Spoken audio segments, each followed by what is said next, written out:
माँ थी।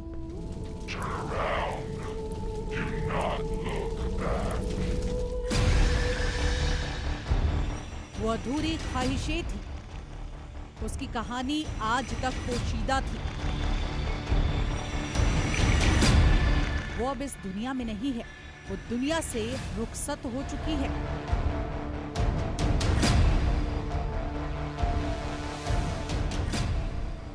चौंतीस बरस पहले एक अधूरी चाहत के साथ, लेकिन वो रोज आती थी, एहसासों में, स्पर्श में, साए में।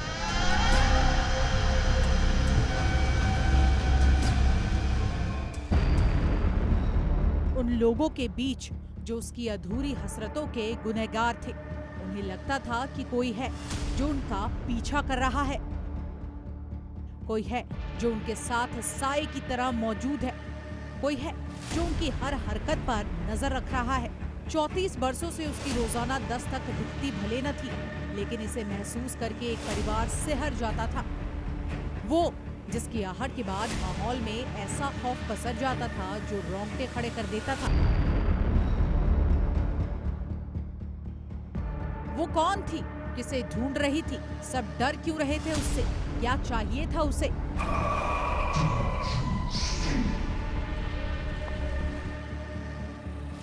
इन सवालों का जवाब 34 साल बाद आज इस जमाने के सामने है।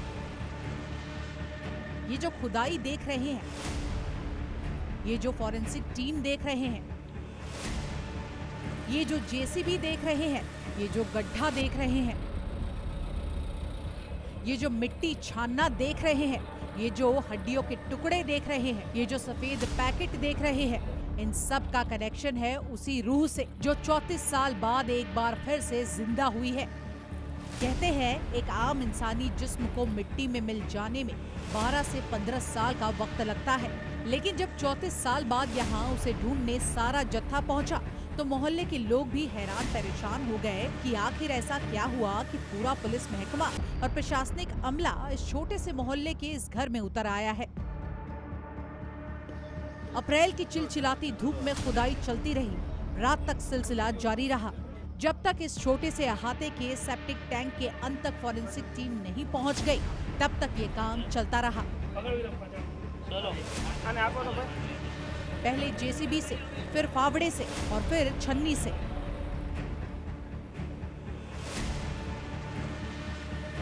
और यहाँ सेप्टिक टैंकों से हड्डी, कंकाल और दांत के ये टुकड़े मिले। इनको प्लास्टिक के इस बैग में बंद कर फॉरेंसिक जांच के लिए भेज दिया गया है। अतीत के पन्नों तले दबी, मिट्टी के नीचे दफन वो कहानी जिसे दुनिया भुला चुकी थी, लेकिन उस आत्मा की गवाही ने इन कंकाल के साथ इस कहानी को भी तहे खाक से बाहर निकाल लिया। लेकिन ये कहानी क्या है, जानेंगे तो आपके रोंगटे खड़े हो जाएंगे। कहते हैं कि आप चाहे कितने भी करीने से गुनाह कर लीजिए, लेकिन एक न एक दिन कुछ न कुछ ऐसा जरूर होता है कि कानून का पंजा आपके पास आ जाता है। ये जो कहानी है, ये जो हम आपको बताने जा रहे हैं, इसमें बिल्कुल ऐसा ही कुछ हुआ है। मुंबई से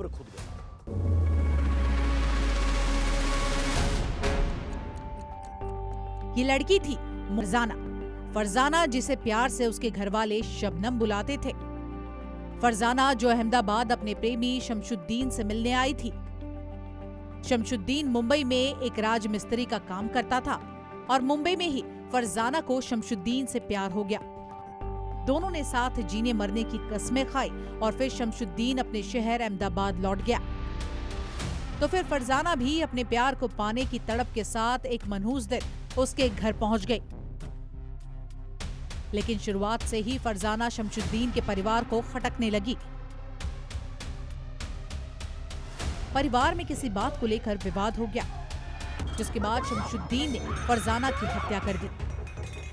लेकिन परिवार के सामने सवाल था कि आखिर फरजाना की लाश को ठिकाने कहां और कैसे लगाया जाए। शमशुद्दीन राजमिस्त्री था, उसे सबसे सेफ ऑप्शन लगा फरजाना की डेड बॉडी को घर में ही सेप्टिक टैंक में छिपाने का।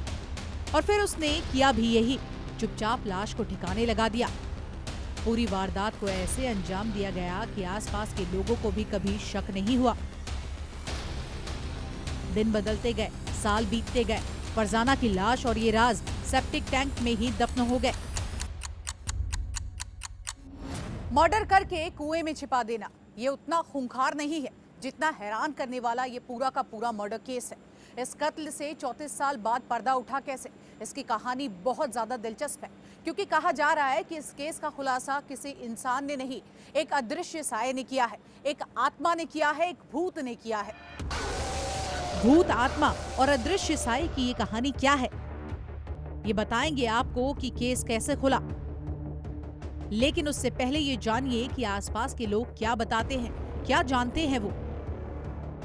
अहमदाबाद क्राइम ब्रांच के पीआई जेबलिया को एक इन्फॉर्मेशन मिलती है कि 1992 में एक मर्डर हुआ है और वो एक लेडी थी, जिसके तहत जेबलिया जो पीआई है उसका पूरा स्क्वाड अभी आप देख सकते हैं पीछे के जो एक मकान है उस मकान को अभी खोद रहे हैं और वहाँ से पूरा ऑपरेशन चल रहा था जिसमें कई मानव अवशेष अभी तक मिले हैं, मगर अभी ये जांच हो रही है कि आखिर ये मानव अवशेष किसके थे और क्यों यहाँ से मिले।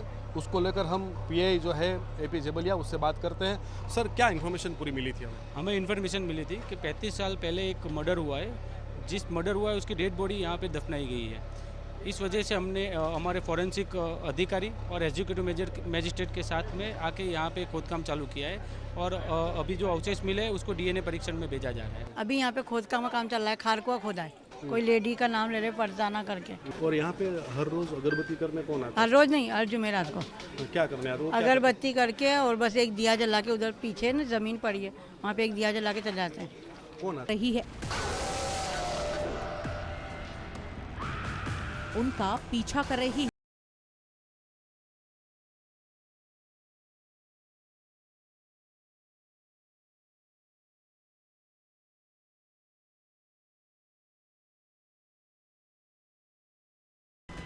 फरजाना मर्डर केस में ऐसा कहा जा रहा है कि इस फरजाना की भटकती आत्मा के डर के साए से निकलने के लिए शमसुद्दीन के परिवार ने तंत्र मंत्र का सहारा लिया, टोना टोटका कराया, अनुष्ठान कराया, तांत्रिकों के चक्कर लगाए, बाबा के पास गए, लेकिन इस आत्मा ने उनका पीछा नहीं छोड़ा।